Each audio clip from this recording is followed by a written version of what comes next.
গর্ভবতী মায়ের খাবার তালিকা। আজকে আমরা জানব তৃতীয় পর্ব। এই পর্বে থাকবে গর্ভাবস্থায় কোন কোন ভিটামিন ও খনিজ দরকার। আপনার গর্ভধারণের শুরু থেকেই যেসব ভিটামিন ও খনিজ খাদ্য উপাদান প্রয়োজন সেগুলো তুলে ধরা হলো। চলুন শুরু করা যাক আজকের ভিডিও। তবে পরবর্তী ভিডিওগুলো বা পর্বগুলো পেতে এবং মা ও শিশু স্বাস্থ্য, খাদ্য রিলেটেড আরও তথ্য পেতে আমাদের চ্যানেলটি সাবস্ক্রাইব করে রাখুন। ক্যালসিয়াম। আপনার সন্তানের দাঁত ও হাড় গঠনের জন্য ক্যালসিয়াম গুরুত্বপূর্ণ। এজন্য প্রতিদিন 1000 মিলিগ্রাম ক্যালসিয়াম গ্রহণ করতে হবে। দই, দুধ, পনির, পাতাযুক্ত গাঢ় সবুজ শাকসবজি ক্যালসিয়ামের ভালো উৎস। আয়রন। প্রতিদিন 27 মিলিগ্রাম আয়রন গ্রহণের চেষ্টা করুন। আয়রন আপনার শরীরের লোহিত রক্তকণিকাকে গর্ভে বাড়তে থাকা সন্তানকে অক্সিজেন সরবরাহে সহায়তা করবে। আপনি এটা পাবেন চর্বিহীন মাংস, পোলট্রি, মটরশুঁটি ও শিমে। আয়োডিন। আপনার সন্তানের মস্তিষ্কের যথাযথ বিকাশের জন্য প্রতিদিন 220 মাইক্রোগ্রাম আয়োডিন প্রয়োজন। আপনি আয়োডিন পাবেন ডেইরি পণ্য, সামুদ্রিক খাবার, মাংস ও ডিমে। কোলিন। আপনার গর্ভের ভ্রূণের মস্তিষ্ক ও মেরুদণ্ড বিকাশে প্রয়োজনীয় পুষ্টি উপাদান কোলিন। গর্ভাবস্থায় প্রতিদিন আপনাকে এটা 450 মিলিগ্রাম করে গ্রহণ করতে হবে। এর জন্য দুধ, ডিম, বাদাম ও সয়া পণ্য খাদ্য তালিকায় রাখতে হবে। Vitamin A. গাজর, মিষ্টি আলু এবং সবুজ পাতাওয়ালা শাকসবজি এগুলোর সব কিছুতেই ভিটামিন এ থাকে। ভিটামিন এ আপনার সন্তানের হাড়ের বেড়ে ওঠা, দৃষ্টিশক্তি তৈরি ও ত্বকের বিকাশের জন্য প্রয়োজন।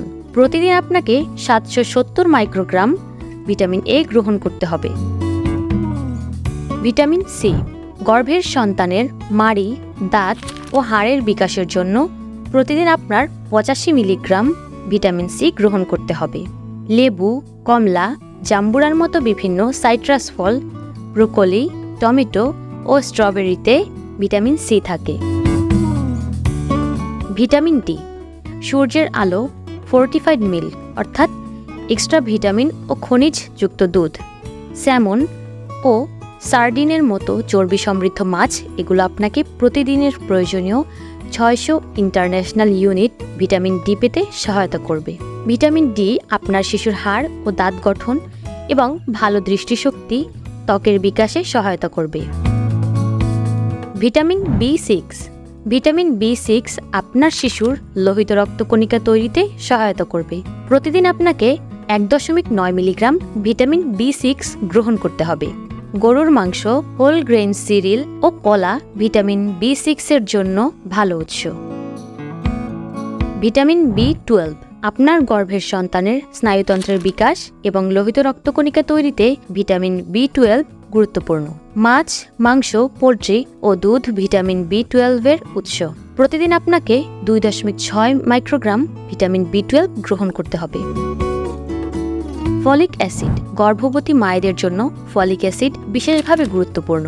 এই ভিটামিন বি শিশুর মস্তিষ্ক ও মেরুদণ্ডের জন্মগত ত্রুটি এড়াতে বিশেষ ভূমিকা রাখে এবং এটা ভ্রূণ ও প্লাসেন্টার বৃদ্ধি ও বিকাশে সহায়তা করে। বাদাম, গাঢ় সবুজ পাতাওয়ালা শাকসবজি, শিম ও কমলা লেবুর রস প্রতিদিন প্রয়োজনীয় 600 মাইক্রোগ্রাম ফলিক অ্যাসিড পেতে সহায়তা করবে। যদিও এই পরিমাণ ফলিক অ্যাসিডের চাহিদা পূরণের জন্য শুধু খাবারই যথেষ্ট নয়। যথেষ্ট পরিমাণে ফলিক অ্যাসিড প্রাপ্তি কিভাবে নিশ্চিত করা যায়? শুধু খাবার থেকে দৈনিক 600 মাইক্রোগ্রাম ফলিক অ্যাসিড পাওয়াটা কঠিন হওয়ায় আপনি প্রতিদিন সম্পূরক হিসাবে অন্তত 400 মাইক্রোগ্রাম ফলিক অ্যাসিড সেবন করতে পারেন। তাতে আপনার প্রয়োজনটা পূরণ হবে। আপনি সন্তান নেওয়ার পরিকল্পনা করার সময় থেকেই বা গর্ভধারণ নিশ্চিত হলেই এটা নেওয়া শুরু করতে পারেন।